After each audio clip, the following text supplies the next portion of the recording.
Kuna kitu huwa kinanishangaza sana. Mtu anaambiwa kilimo cha mananasi Bagamoyo kinalipa. Kesho yake anaandaa shamba.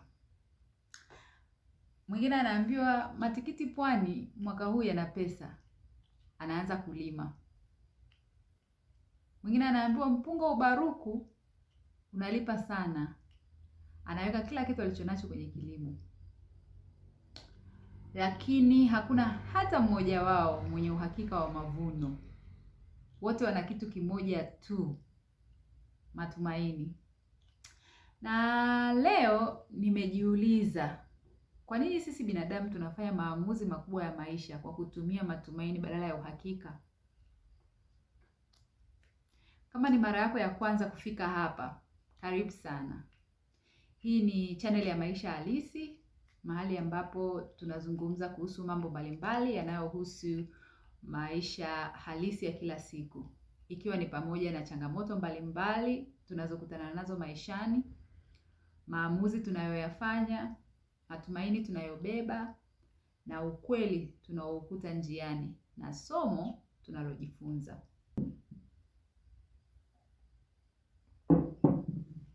Leo ninataka niwashirikishe simulizi ya uamuzi ambao niliamini ungebadilisha maisha yangu. Lakini kabla sijaanza, nataka ujiulize swali hili. Je, ni uamuzi gani mkubwa umewahi kufanya maishani ukiwa na matumaini kuliko uhakika? Miaka michache iliyopita, nilikuwa na kazi nzuri hapa Tanzania. Haikuwa kazi ya ndoto yangu, lakini niliipenda hiyo kazi kwa sababu ilinipa kusudi kwenye maisha. Ilinipa purpose na nilijisikia furaha kuleta mabadiliko chanya kwenye afya za watu. Sikuwa tajiri, lakini nilikuwa na maisha yanayoeleweka.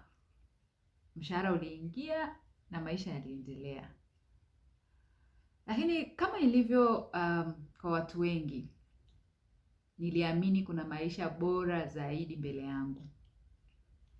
Niliona watu wakienda kusoma nje na nikaanza kusikia fursa za kufanya hivyo.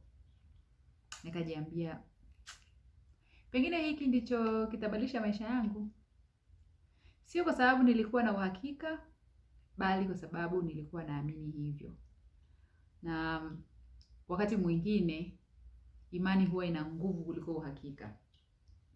Ukimuuliza mtu aliyepanda mananasi kwa nini alipanda, atakwambia niliambiwa yanalipa. Ukimuuliza aliyelima matikiti, atasema nilisikia kuna soko zuri.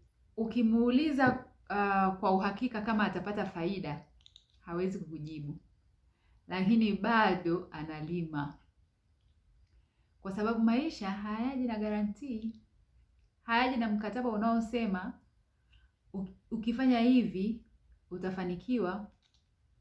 Tunafanya maamuzi, alafu ndio maisha yanatupa majibu baadaye. Na mimi nilifanya hivyo. Niliacha kazi yangu, nikaaga familia na marafiki, nikachukua ndege kwenda Uingereza. Nikiwa na ndoto nyingi na hofu kidogo. Lakini zaidi ya yote, nikiwa na matumaini. Nilijiona nikirudi Tanzania nikiwa na elimu nzuri, ujuzi mpya na maisha bora. Nilikuwa na picha nzuri sana kichwani. Na ukweli ni kwamba sidhani kama ningeondoka kama ningejua kila kitu ambacho kingeweza kutokea baadaye. Lakini nani anayejua?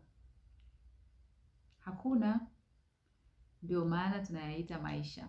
Kuna msemo unasema ukisubiri mpaka uwe na uhakika wa 100%, utaanza chochote. Na naamini ni kweli.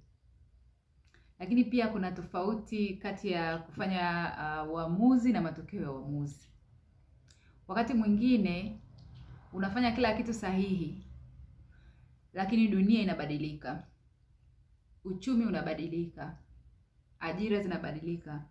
Na ghafla maisha uliyoyatarajia yanakuwa tofauti kabisa. Lakini hayo sikuyajua siku nilipopanda ile ndege.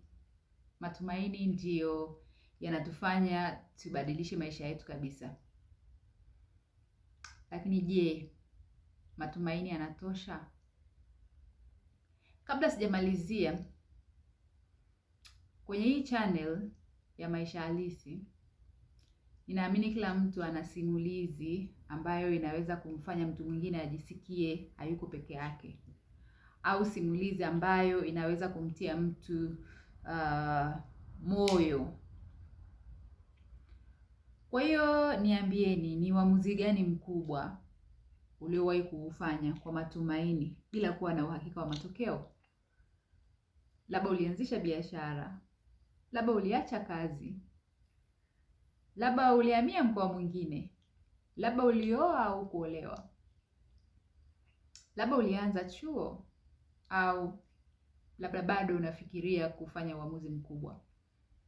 Kwenye sehemu ya pili ya simulizi hii, nitawaambia kilichonipata nilipofika Uingereza na kwa nini nilianza kuamini kwamba maisha yangu yalikuwa yanabadilika kabisa. Asante kwa kunisikiliza, tuonane kwenye video ijayo.